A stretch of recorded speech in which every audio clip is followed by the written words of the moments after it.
وطر کی جو نماز ہے اس کے رکعت کے سلسلے میں مختلف حدیثوں سے پتہ چلتا ہے کہ وطر کی جو تعداد ہے وہ مختلف ہے.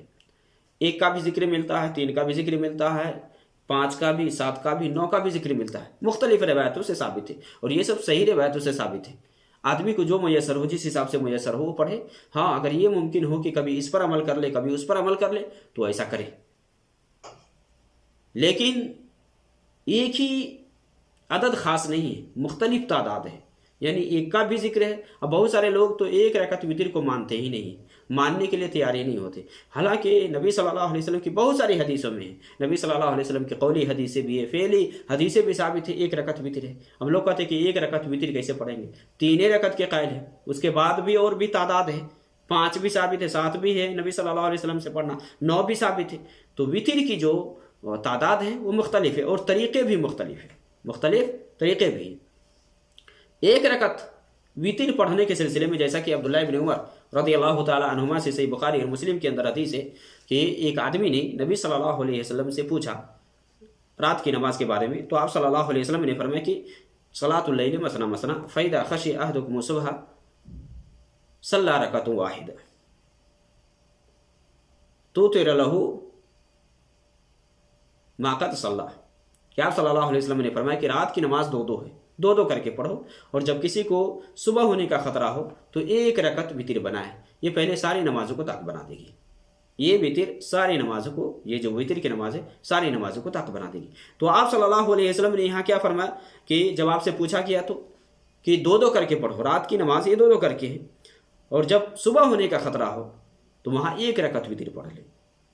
یہ بالکل واضح بات ہے کہ نبی صلی اللہ علیہ وسلم نے 1 رکعت کے بارے میں فرمایا ہے.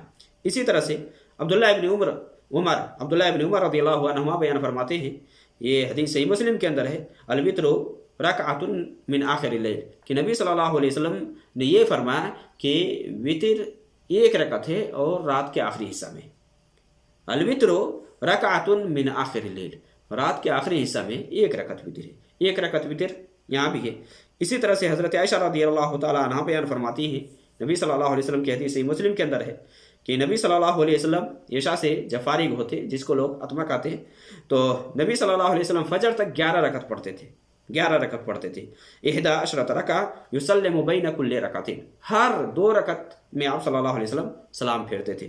ویوتر بواحدہ، اور 1 رکعت سے آپ وطر کرتے تھے. 1 رکعت سے آپ وطر کرتے تھے. یہ سب جو روایت ہے یہ کس بات پر ڈالے کہ 1 رکعت وطر نہیں ہے؟ 1 رکعت وطر بالکل نبی صلی اللہ علیہ وسلم کے قول سے بھی ثابت ہے اور فعل سے بھی ثابت ہے. اسی طرح سے ابو ایوب رضی اللہ تعالیٰ عنہ یہ بیان فرماتے ہیں، ابن ماجہ اور نسائی وغیرہ کے اندر حدیث ہے کہ ان نبی صلی اللہ علیہ وسلم قال، نبی صلی اللہ علیہ وسلم نے وطر کے بارے میں فرمایا الوتر حق، کہ وطر یہ حق ہے، وطر کی نماز یہ حق ہے.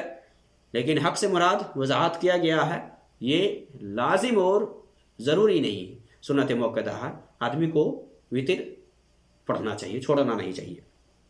تو آپ صلی اللہ علیہ وسلم نے فرمایا الوتر حق فمن احب ان یوتر بخمس فلیفعل، وطر یہ حق ہے تو جو 5 رکعت وطر کرنے کو پسند کرتا ہو 5 رکعت کرے، یعنی 5 رکعت پڑھے.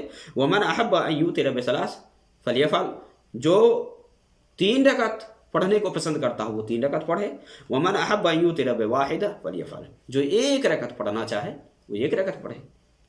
آپ صلی اللہ علیہ وسلم کی ان روایتوں سے پتہ چلتا ہے کہ 1 رکعت بھی وطر کی نماز ہے.